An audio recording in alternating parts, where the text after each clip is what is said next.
रुद्राक्षमालिनं दृष्ट्वा शिवो विष्णुः प्रसीदति। देवी गणपतिः सूर्यः सुराश्चान्येऽपि पार्वती।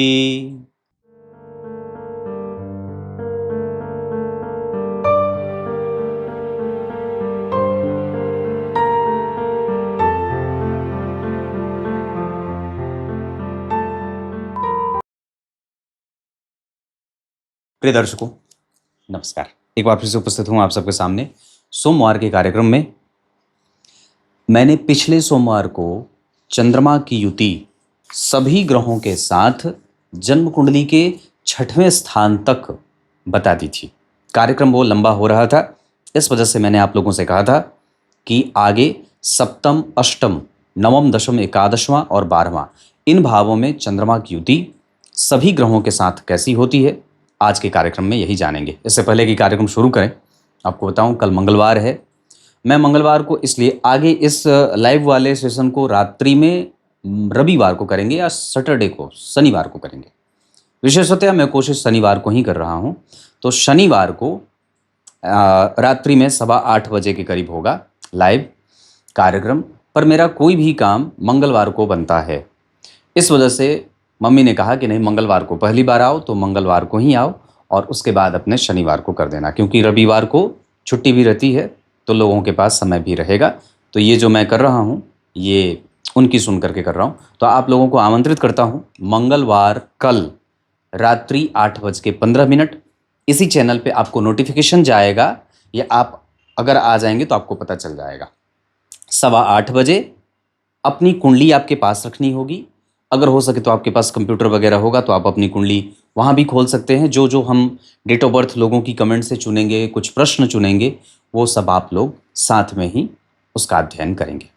आइए, बड़े विश्वास के साथ 1 लाख सब्सक्राइबर के पूरा होने पे लाइव का कार्यक्रम शुरू कर रहा हूँ। इसे आप लोग सफल बनाइएगा, आप ही लोगों के हाथ में। आइए शुरू करते हैं। बात करते हैं चंद्रमा के। मैंने लग्न से लेकर के 6वें स्थान तक के सभी ग्रहों के साथ युति के बारे में कार्यक्रम बना दिया था। मैं उस कार्यक्रम का लिंक आपको डिस्क्रिप्शन में डाल देता हूं। आपने अगर नहीं देखा है तो आप देख लीजिएगा। सप्तम स्थान में चंद्रमा अगर अकेले बैठेंगे तो ये व्यक्ति के दाम्पत्य को इमोशनल बनाते हैं और व्यक्ति अपने पत्नी को लेकर के बड़ा ही ऑब्सेसिव रहता है। चंद्रमा के साथ सप्तम भाव में सूर्य की युति दाम्पत्य को कमजोर करती है, दिनचर्या को परेशान करती है और व्यक्ति के विचारों को परेशान भी करती है। वहाँ भी आपके विचार बनने में महसूस होता है कि परेशानी हो रही है। चंद्रमा के साथ मंगल की युति सप्तम भाव में व्यक्ति को उत्कृष्ट व्यापारी और श्रेष्ठ वक्ता बनाती है, जबकि चंद्रमा के साथ बुध की युति सप्तम भाव में जातक को इमोशनल और सेंटिमेंटल बनाने के साथ साथ हंसमुख प्रवृत्ति का सुंदर राजकुमार बनाती है। चंद्रमा के साथ देवगुरु बृहस्पति की युति सप्तम भाव में व्यक्ति को यशस्वी, ज्ञानी और सुखी बनाने के साथ साथ व्यक्ति को धार्मिक और प्रबुद्ध नागरिक बनाता है, जिम्मेदार नागरिक बनाता है। चंद्रमा के साथ शुक्र की युति सप्तम भाव में व्यक्ति को सुंदर और मजबूत व्यापारी बनाती है। उसके पैसे से समाज का कई वर्ग पोषित होता है। जबकि चंद्रमा के साथ शनि की युति सप्तम भाव में व्यक्ति के लंबी आयु का द्योतक होने के साथ साथ ससुराल से खूब सारी प्रतिष्ठा जातक को प्राप्त होती है। चंद्रमा के साथ राहु और केतु विवाह को भ्रम में ले जाते हैं और कई बार व्यक्ति के माता के स्वास्थ्य को परेशान करने के साथ साथ घर में कलह का वातावरण भी विकसित करते हैं। राशियों के आधार पर अगर बात करते हैं तो चर प्रकृति की राशि में ये जो स्थितियां हैं वो कई बार एक्टिव ज़्यादा होती हैं, स्थिर राशि में थोड़ा कम और द्विस्वाभाविक राशि में बैलेंस होती है। बात करेंगे चंद्रमा के साथ सभी ग्रहों की युति अष्टम भाव में। चंद्रमा के साथ अगर अकेले चंद्रमा बैठे हैं तो आपको इत्मीनान रखना चाहिए, अपने स्वास्थ्य का विशेष ध्यान रखना होगा। और कई बार ये मन को बड़ा ही परेशान करते हैं, निर्णय लेने में भी व्यक्ति को दिक्कतों का सामना करना पड़ता है। कोई भी चीज़ स्पष्ट तरीके से व्यक्ति के सामने नहीं आती है। जबकि चंद्रमा के साथ सूर्य अगर अष्टम भाव में बैठे हैं तो व्यक्ति को डिप्लोमेसी उसके साथ होती रहती है और उसके क्रेडिट किसी दूसरे को मिलते रहते हैं। मतलब आप काम करेंगे और उसका मेहनताना किसी दूसरे को मिलेगा। चंद्रमा के साथ मंगल की युति अष्टम भाव में व्यक्ति को आयु संपन्न बनाने के साथ साथ व्यक्ति को खोजी प्रवृत्ति का बनाती है। लेकिन दूसरा उसका एक नुकसान है कि व्यक्ति के जीवन में विषम परिस्थितियां बनी की बनी ही रहती हैं। मतलब एक समस्या समाप्त न हो कि दूसरी आ जाती है।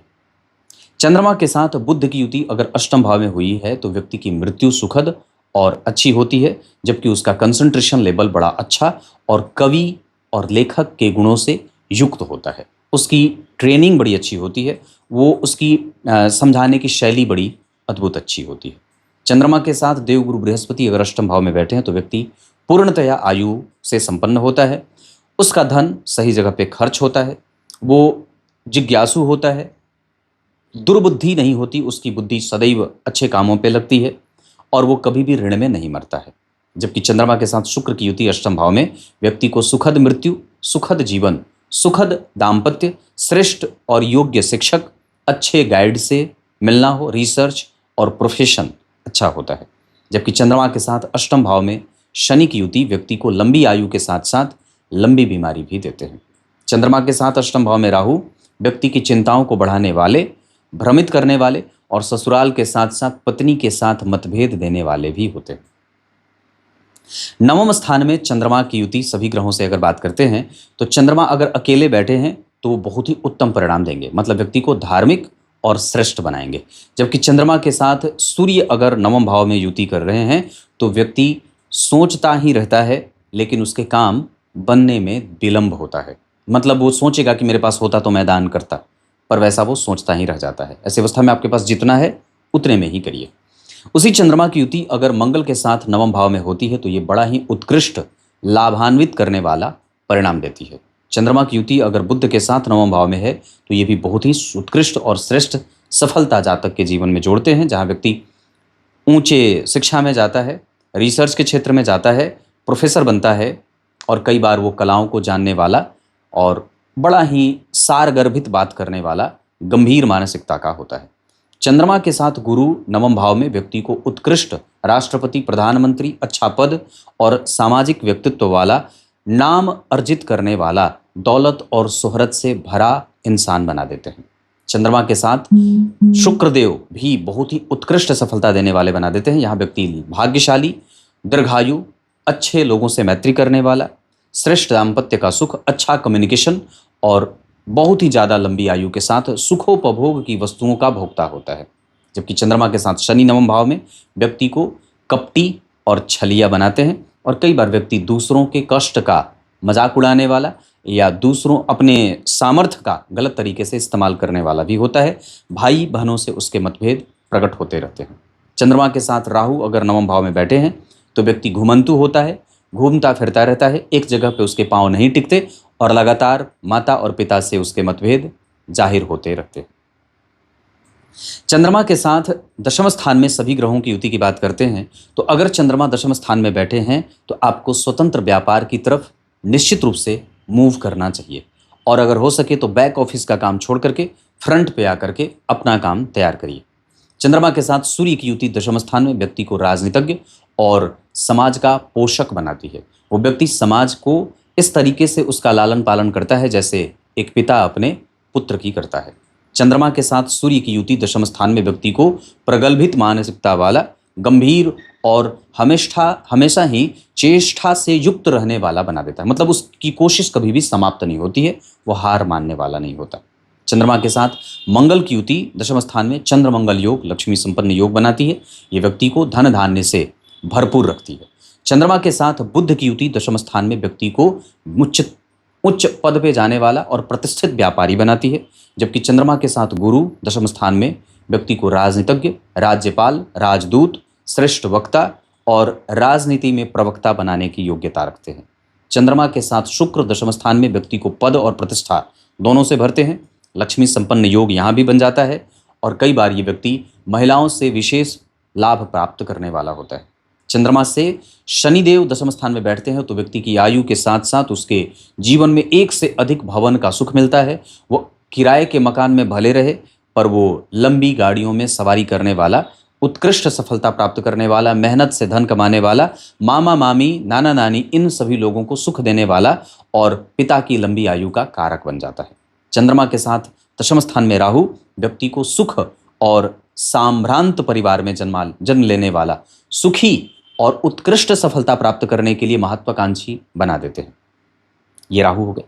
एकादशवें स्थान में चंद्रमा के साथ सभी ग्रहों की युति के बारे में बात करेंगे तो चंद्रमा अगर अकेले एकादशवें भाव में बैठे हैं तो ये व्यक्ति को उत्कृष्ट मानसिकता का, भले ही लोग इसका लाभ उठा लें पर ये किसी का लाभ नहीं उठाता, इमोशनल सेंटिमेंटल, पशुओं का प्रेमी और सबके साथ सहृदयता पूर्वक बात करने वाला होता है। चंद्रमा के साथ सूर्य एकादशवें भाव में व्यक्ति को लाभान्वित करते हैं हर तरीके से, धन मान पद प्रतिष्ठा संतान सुख सौख्य सब चीज़ देते हैं। चंद्रमा के साथ मंगल व्यक्ति की महत्वाकांक्षा की पूर्ति करवाते हैं, उसकी इच्छाओं की पूर्ति खोज खोज करके और पूछ पूछ करके ग्रह अपनी अंतर्दशा और दशा में देते हैं। चंद्रमा के साथ एकादशवें घर में बुध व्यक्ति को संततिवान और कई बार व्यक्ति को क्रिएटिव मानसिकता का बनाते हैं। चंद्रमा के साथ गुरु एकादशवें भाव में लाभान्वित करते हैं हर तरीके से। चंद्रमा के साथ शुक्र भी व्यक्ति की इच्छाओं की पूर्ति करने वाले मजबूत इच्छा शक्ति और संकल्पित इंसान बना देते हैं। जबकि चंद्रमा के साथ शनि एकादशवें भाव में पुत्र शोक से युक्त, पीड़ा से रहने वाला, काम में विलंब प्राप्त करने वाला या कई बार विलंब से उसके काम बनने की शिकायत करने वाला बना देते हैं। एकादशवें भाव में चंद्रमा और राहु अगर आपकी कुंडली में बैठे हैं और बहुत क्लोज कनेक्शन में बैठे हैं तो ये आपके प्राप्त होने वाली चीज़ों में संशय पैदा कर देते हैं। मतलब आपको चीज़ें मिल करके हाथ से छूट जाती हैं और कई बार संतति और बड़े पिता, बड़ी माता, बड़े भाई बहनों से मतभेद बना रहता है। 12वें भाव पे चंद्रमा के साथ सभी ग्रह की युति के बारे में बात करेंगे तो चंद्रमा अगर अकेले बैठे हैं 12वें भाव में तो ये आपके जीवन में धन हानि, स्वास्थ्य कमजोर, मेहनत ज़्यादा करना पड़े, माता के स्वास्थ्य की चिंता, संतति से हीन, लगातार दुश्मनों का बना रहना, उसके साथ व्यापार में कमजोरी, पत्नी से मतभेद, लगातार ऋण में उलझा रहे, भाग्य का साथ न मिलना, व्यापार करने पे बेबस रहना, घर से दूर जाने को बेबस रहना और कई बार किसी दूसरे के ऊपर आश्रित रहने वाला बना देते हैं।